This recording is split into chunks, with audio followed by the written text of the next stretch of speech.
नमस्कार। नव वर्ष मुबारक हो आपको। अपने स्वास्थ्य का ख्याल रखें। धन्यवाद। आगे हमने कल 12 तक प्रश्न कराए थे 11.1 के। आज 13वां क्वेश्चन कराते हैं। देखिए, 0,0 से होकर जाने वाले वृत्त का समीकरण ज्ञात करो जो निर्देशांशों पर ए और बी अंतःखंड काटता है। अंतःखंड का मतलब होता है, जैसे ये वृत्त है, ये 0,0 है यानी एक्स अक्ष है, ये वाई अक्ष है। वृत्त मूल बिंदु से होकर के गुजरता है ऐसे। तो ए पर यहाँ एक्स अक्ष पर ये यहाँ काटता है और वाई अक्ष पर यहाँ अंतःखंड काटता है। ये ओ ए बराबर ए के बराबर है और ओ बी बराबर स्मॉल बी के बराबर है। तो हमें इस वृत्त का समीकरण ज्ञात करना है।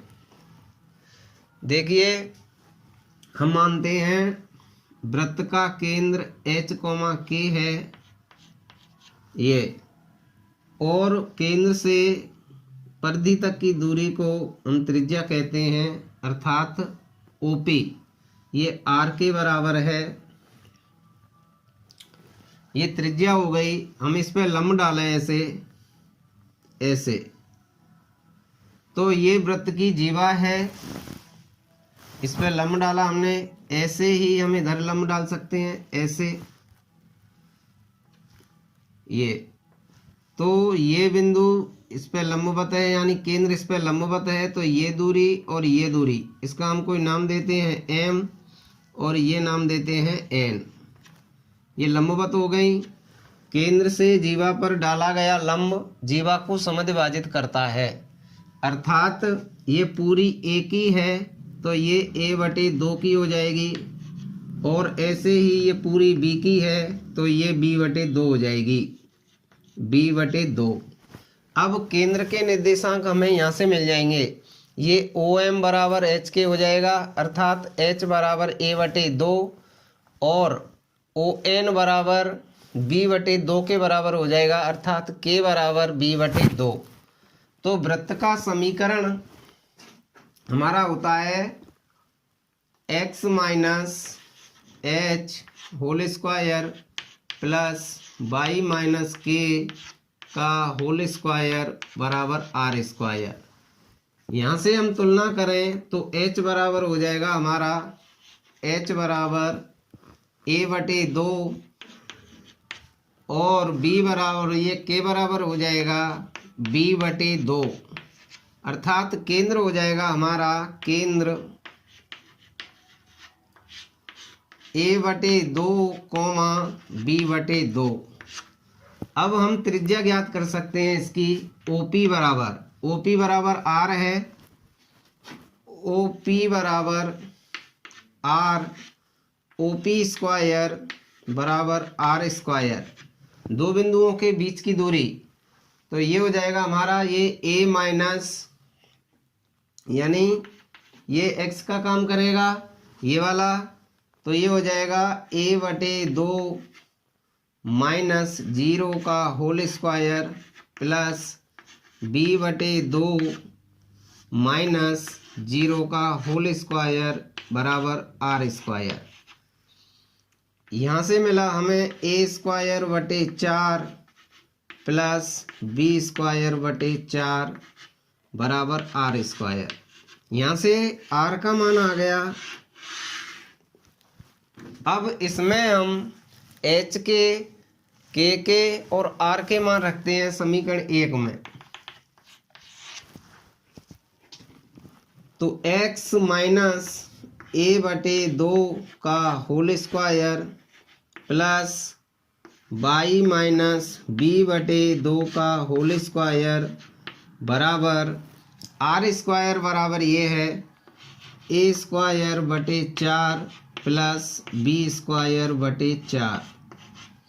इसमें a माइनस b का होल स्क्वायर लगाएं, x² minus 2 into a/2 plus a²/4 plus y² minus into B बटे 2 प्लस बी स्क्वायर बटे 4 बराबर ए स्क्वायर बटे 4 प्लस बी स्क्वायर बटे 4।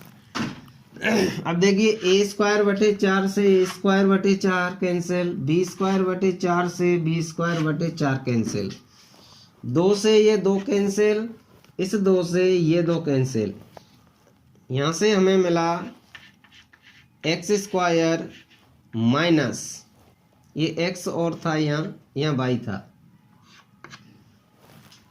तो ये मिला हमें X square minus A X plus Y square minus B X बराबर 0।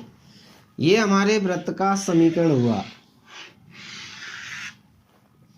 सॉरी वाई है ये, Y X square minus A X plus Y square minus B Y बराबर 0। ये हमारे वृत्त का समीकरण है। आगे हल करते हैं हम 14वां क्वेश्चन। उस वृत्त का समीकरण ज्ञात करो जिसका केंद्र 2,2 तथा बिंदु 4,5 से जाता है।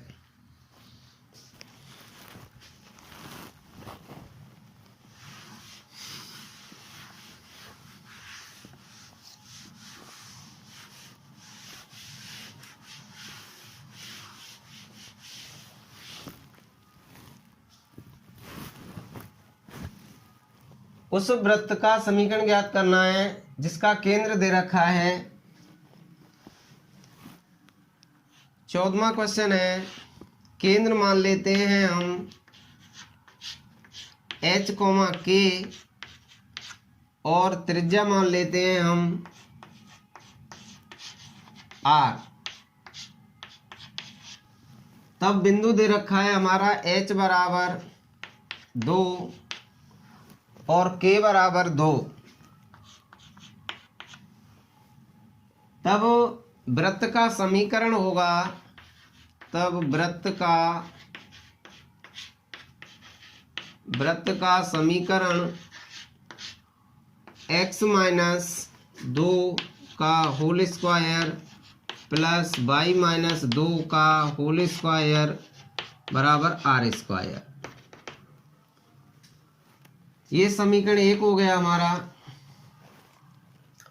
अब वृत्त 4,5 से होकर के जाता है, तो 4,5 से होके जाता है तो ये 4,5 वृत्त पर स्थित होंगे, अर्थात x बराबर 4 और y बराबर 5। इस समीकरण में मान रखें हम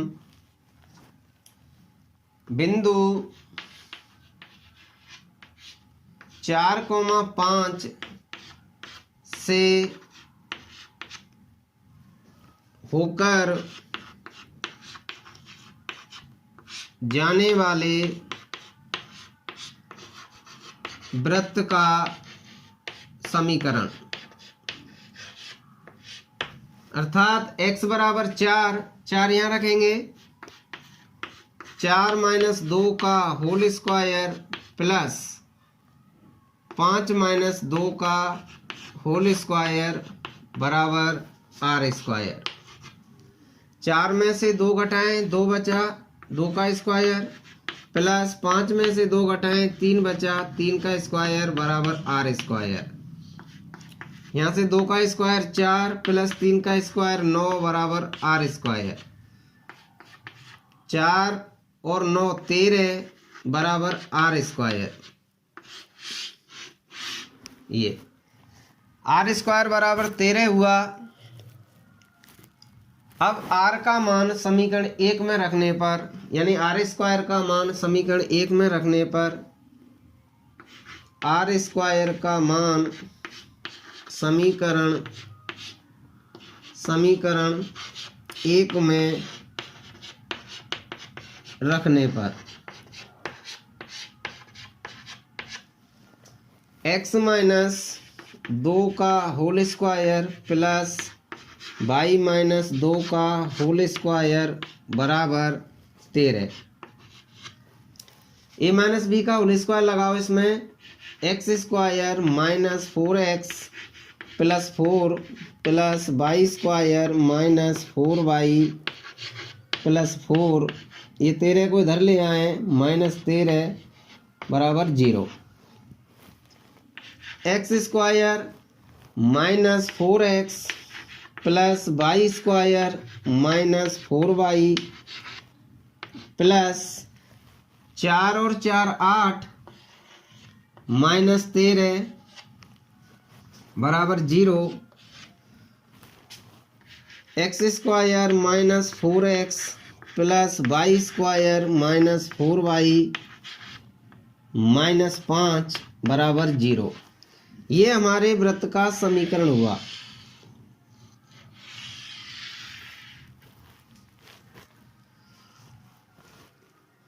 आगे 15वां क्वेश्चन है,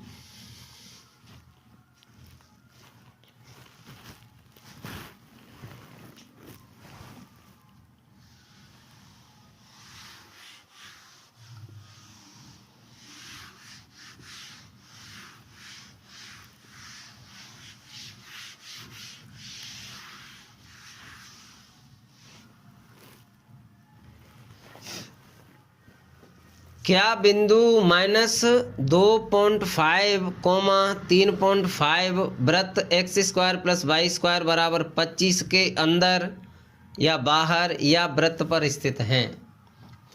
देखिए 15वां क्वेश्चन है, ये हमारा वृत्त है और ये इसका केंद्र है और ये वृत्त की त्रिज्या होती है O और P।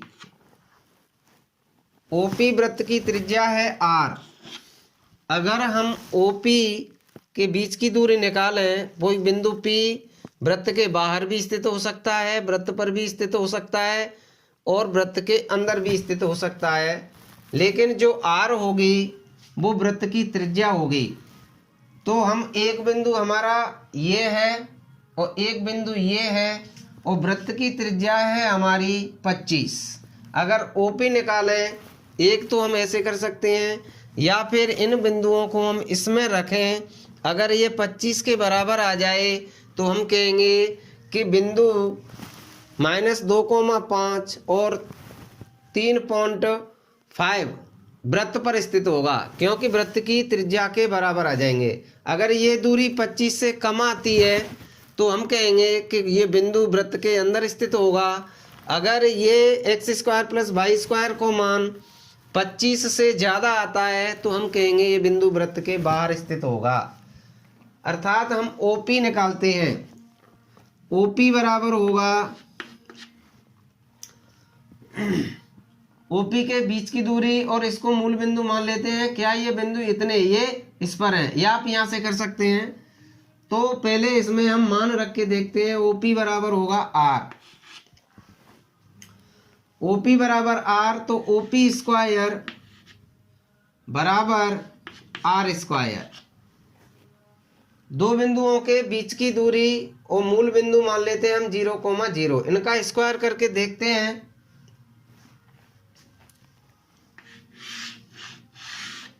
OP R स्क्वायर के बराबर है, अर्थात ये 25 है।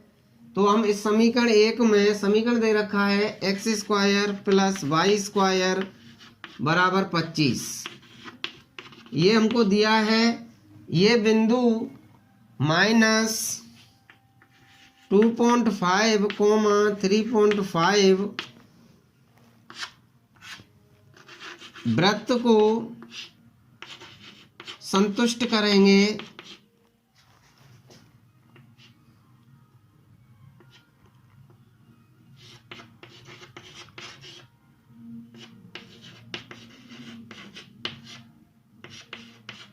अगर ये वृत्त पर स्थित होंगे। यदि वृत्त पर स्थित होंगे।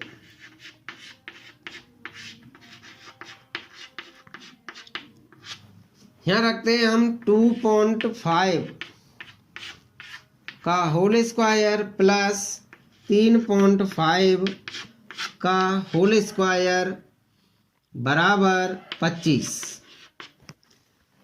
ये हो जाएगा 6.25 प्लस ये हो जाएगा 12.25 बराबर ये 25। 6 और 12 18.5 बराबर नहीं होगा ये 25। अर्थात ये दूरी वृत्त की त्रिज्या के बराबर नहीं है, अर्थात ये बिंदु वृत्त के अंदर स्थित होगा। 18.5 का वर्गमूल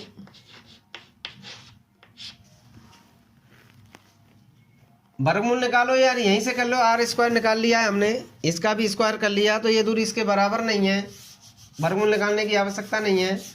अर्थात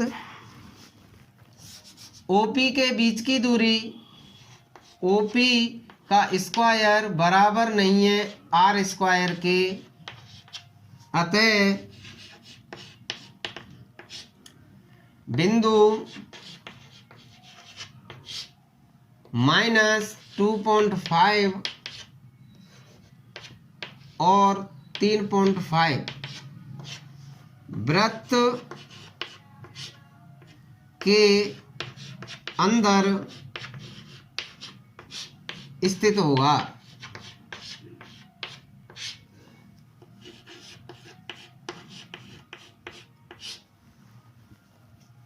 तो प्रश्नावली 11.1 वृत्त से संबंधित सभी प्रश्न उदाहरण सहित हल हुए। आगे परवलय को समझाते हैं।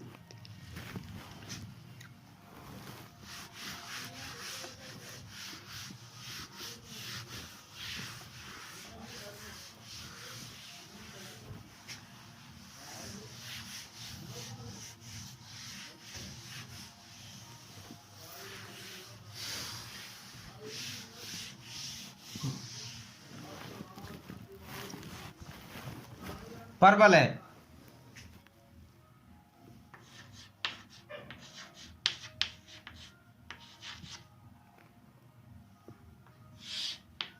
परवलय क्या होता है? परवलय को अंग्रेजी में पैराबोला कहते हैं।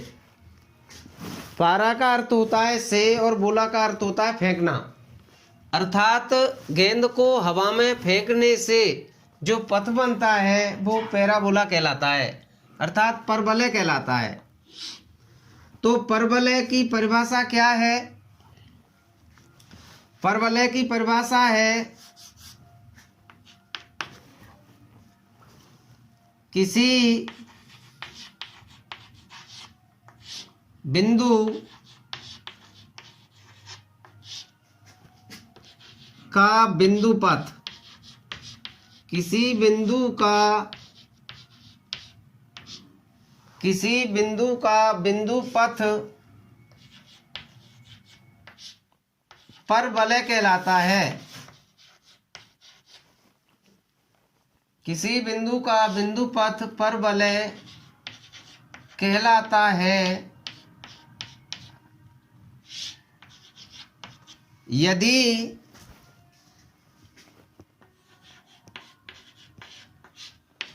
कोई बिंदु समतल में इस प्रकार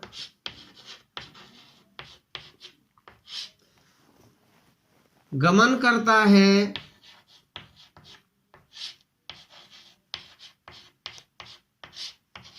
कि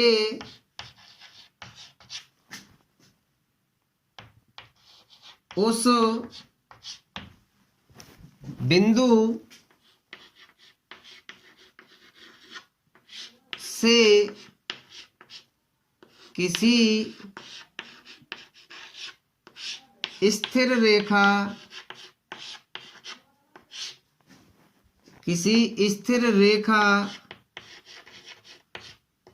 व स्थिर बिंदु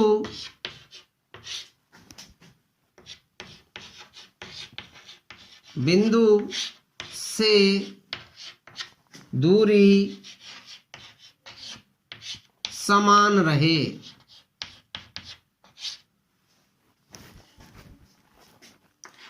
समान रहे। स्थिर रेखा को नियता, स्थिर रेखा को नियता तथा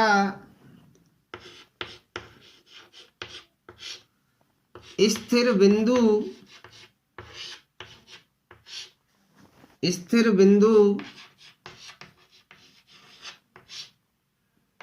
को नाभि कहते हैं।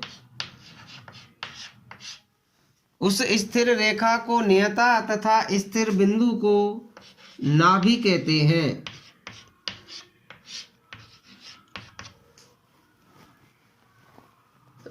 और जो दूरी समान होती है, समान दूरी को उत्केंद्रता कहते हैं। उस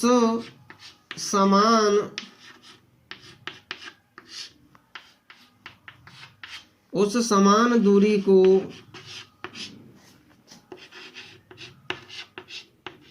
उत्केंद्रता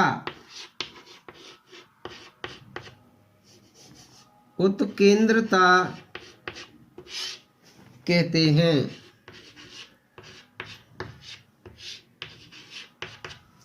इसको हम डायग्राम से समझते हैं।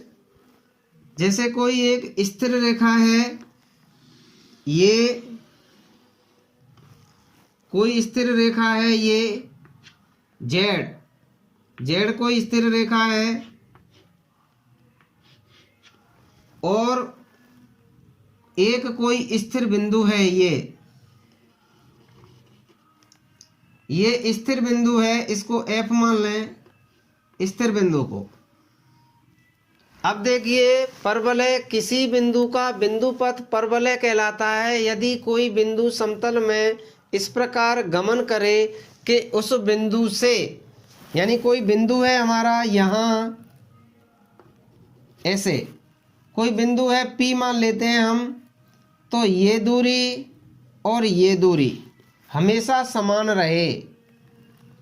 अब ये बिंदु यहाँ आ जाए चल के ऐसे, तो ये दूरी और ये दूरी समान रहेगी। अगर कोई बिंदु यहाँ है तो ये दूरी और ये स्थिर रेखा है, ये दूरी। अगर बिंदु यहाँ आ जाए, अगर बिंदु यहाँ पर आ जाए ये, या यहाँ ऐसे, तो ये दूरी और ये दूरी हमेशा समान रहे। तो ये जो वृत्त, ये जो पथ बनेगा उस बिंदु का बिंदुपथ होगा। और देख सकते हैं, मान के चलिए ये बिंदु यहाँ हो, तो ये दूरी और ये दूरी इस स्थिर रेखा से, ये दूरी और ये दूरी हम इनको मिलाएं, ऐसे एक बिंदु यहाँ भी ले सकते हैं। ये जो पथ बनेगा हमारा, ये वाला, ये परवलय बनेगा। यानी फिर दोबारा से समझते हैं, यदि कोई बिंदु समतल में इस प्रकार गमन करता है कि उस बिंदु से, मान चलिए कोई बिंदु P है, किसी स्थिर रेखा Z है, वह स्थिर बिंदु F है, ये वाला, ये दूरी और ये दूरी हमेशा समान रहे। ये लंबवत दूरी होगी, ये Z है, नियता इधर लिख लेते हैं, ये Z है, कोई बिंदु यहाँ है M, PM बराबर PF। अगर ये बिंदु यहाँ आ जाए तो फिर ये वाली दूरी PF और बराबर ये बिंदु M, PM और कोई नाम दे सकें। ये बिंदु फिर यहाँ आ जाए तो फिर ये दूरी हमेशा ये समान रहे। तो ऐसे जो बिंदु का बिंदुपथ होगा वो हमेशा परवलय कहलाएगा। इस स्थिर रेखा को हम कहते हैं नियता, और इस स्थिर बिंदु को कहते हैं हम नाभि। अब परवलय का मानक समीकरण देखते हैं कैसे क्या होता है। परवलय का मानक समीकरण,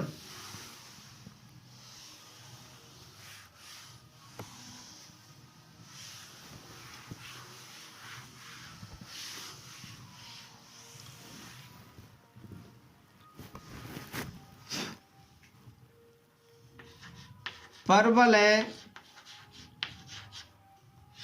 का मानक समीकरण।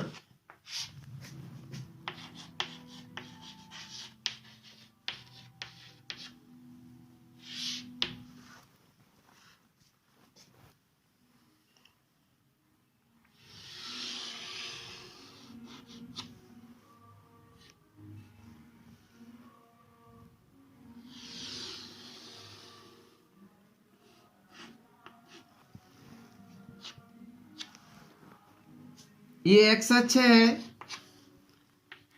ये एक्स डैश, ये वाई अक्ष, ये वाई डैश।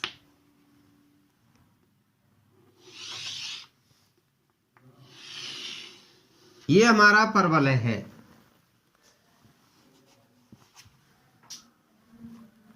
ये इसका स्थिर बिंदु मान लें, नाभि, नाभि को एफ माने या एस माने, एस या एफ माने, और यहां से यहां तक की ये दूरी ए मानते हैं। इधर कोई इतनी दूरी पर परवलय की परिभाषा से ये कोई नियता हुई, ये वाली रेखा, ये नियता है। ये इसका शीर्ष हुआ 0,0। अब कोई परवलय पे बिंदु है यहां P, और P के निर्देशांक x, y है, कोई चर बिंदु है ये। हम इसको ऐसे मिलाएं, ये और ये दूरी हमेशा समान रहेगी। इसको m लिख दें। परवलय की परिभाषा से PS बराबर PM।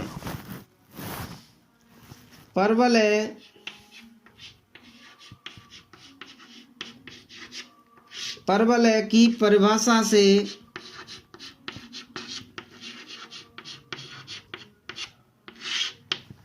PS बराबर PM। इसका क्या मतलब है? हमने परवलय की परिभाषा बताई थी कि किसी बिंदु का बिंदु पथ परवलय कहलाता है। ये बिंदु इस प्रकार गति करे कि एक स्थिर रेखा और एक स्थिर बिंदु से दूरी हमेशा बराबर रहे, अर्थात ये दूरी इसके बराबर हो। तो ये दूरी है PS और ये दूरी है PM, अर्थात PS बराबर PM। अब इसके निर्देशांक a,0 और ये दूरी है, यहाँ हम कोई पॉइंट लिख दें यहाँ n, तो ये दूरी है -a। तो इस m के निर्देशांक हो जाएंगे, देखिए यहाँ से यहाँ तक -a, और ये दूरी है y की, तो ये दूरी इसके बराबर होगी, अर्थात ये -a, y, इसके निर्देशांक ये हो गए। तो PS बराबर बीच की दूरी को फॉर्मूला लगाएं हम, इसको लिख सकते हैं हम PS² बराबर PM²। अब PS की दूरी x - a का होल स्क्वायर, x - a का होल स्क्वायर प्लस y - 0 का होल स्क्वायर, अर्थात y² बराबर। अब PM की दूरी निकालेंगे तो x + a, इस पॉइंट के निर्देशांक, क्योंकि ये वाली दूरी इस वाली दूरी के ही बराबर है, अर्थात ये a की है तो ये -a, और ये खुद y है तो ये y के बराबर है। ये वाला देखिए पॉइंट लियो इस पे, तो ये y के ही बराबर होगी। तो ये हो जाएगा हमारा x + a का whole square plus y - y का होल स्क्वायर, क्योंकि ये भी दूरी y है और ये भी दूरी y है, क्योंकि ये दूरी y है, यहाँ ये तो x है इतनी, और ये y और ये y। यहाँ से देखते हैं हम, इसमें a + b का होल स्क्वायर लगाएं, माइनस का x² - 2ax plus a² plus y² बराबर x² plus a² plus 2ax। ये तो 0 हो जाएगा। अब देखिए एक्स स्क्वायर से एक्स स्क्वायर कटा, ए स्क्वायर से ए स्क्वायर, अब यहां बचा वाई स्क्वायर बराबर माइनस का 2ax, तो इधर जाएगा तो ये प्लस का 2ax plus 2ax, Y square बराबर 4ax। ये परवलय का समीकरण है। वाई स्क्वायर बराबर 4ax परवलय का समीकरण है। इसकी एक कंडीशन और हो सकती है कि ये ऐसे बन सकता है। इसकी 4 कंडीशन बनती हैं। वाई स्क्वायर का गुणांक धनात्मक है तो एक्स अक्ष के सममित होगा, यानी एक्स अक्ष पे ऐसे बनेगा। ये परवलय का जो अक्ष होगा वो एक्स अक्ष होगा और एक्स अक्ष के दोनों ओर बराबर होगा, अर्थात ये सममित होगा। अगर वाई स्क्वायर का गुणांक ऋणात्मक है तो फिर ये बाईं ओर बनेगा, यानी परवलय बाईं ओर खुलेगा। तो इसकी 4 कंडीशन बन सकती हैं। देखिए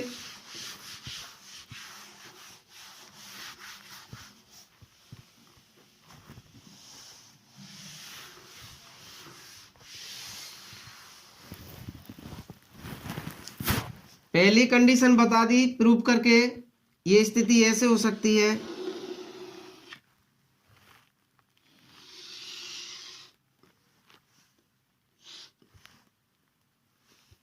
ये एक्स अक्ष हो गया,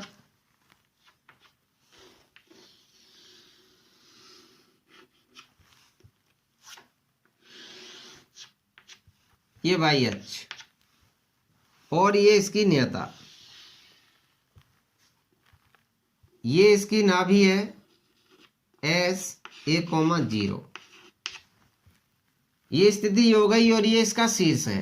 शीर्ष हुआ हमारा शीर्ष, ये वाला हमारा शीर्ष है मूल बिंदु, और ये एक्स अक्ष के सममित है, और ये हमारी नियता। दूसरी कंडीशन इसकी, ये ऐसे भी बन सकता है।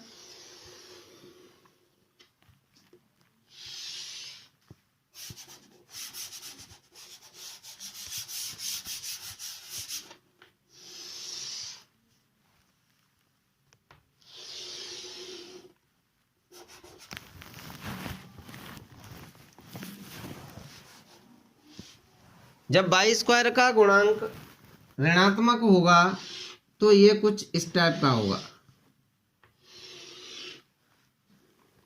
ये इसकी नाभि हो जाएगी एस डैश, और इसके निर्देशांक -a,0। तो नियता इसके पीछे हो जाएगी इतनी ही दूरी पर, ये तो ये प्लस की हो जाएगी, ये a।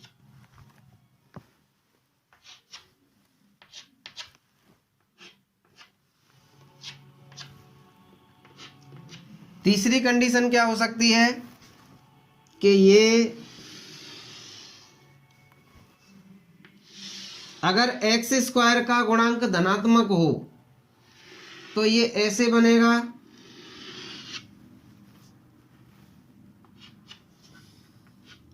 ये एक्स अक्ष, ये एक्स डैश, और ये वाई अक्ष, और ये वाई डैश।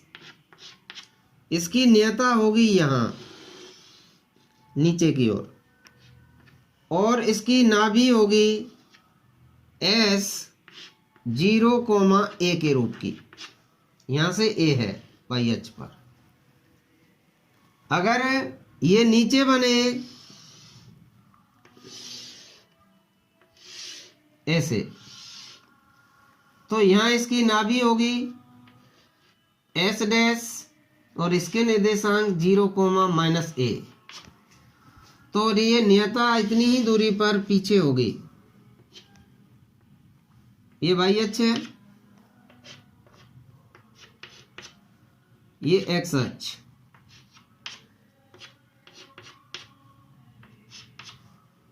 तो ये a दूरी पर नियता परवलय की परिभाषा से ये -a दूरी पर, ये -a हो जाएगी। तो 0, -a इसका समीकरण होता है वाई स्क्वायर बराबर 4ax और इसका समीकरण होता है वाई स्क्वायर बराबर -4ax। माइनस यहाँ भी लगा सकते हैं, यहाँ भी लगा सकते हैं। इसका समीकरण होता है ये वाला एक्स स्क्वायर बराबर 4ay और इसका समीकरण होगा एक्स स्क्वायर बराबर -4ay। तो ये परवलय के हमारे 4 समीकरण हुए, यानी एक्स वाई स्क्वायर का गुणांक धनात्मक हो तो वो परवलय एक्स अक्ष के सममित होता है, वाई स्क्वायर का गुणांक माइनस में हो तो वो एक्स अक्ष के ही सममित होता है लेकिन बाईं ओर खुलता है। इसमें एक्स स्क्वायर का गुणांक धनात्मक हो तो ये ऊपर की ओर खुलता है। इसमें एक्स स्क्वायर का गुणांक ऋणात्मक हो, इस ऋणात्मक को हम यहाँ भी ले सकते हैं, एक्स स्क्वायर का गुणांक ऋणात्मक हो तो फिर वो एक्स अक्ष के नीचे की ओर खुलता है, अर्थात ये वाई अक्ष के सममित होता है ये दोनों, और ये एक्स अक्ष के सममित होते हैं। तो आज के लिए इतना ही काफ़ी है। अगली क्लास में फिर इसके आगे उदाहरण कराएंगे और क्वेश्चन कराएंगे। धन्यवाद।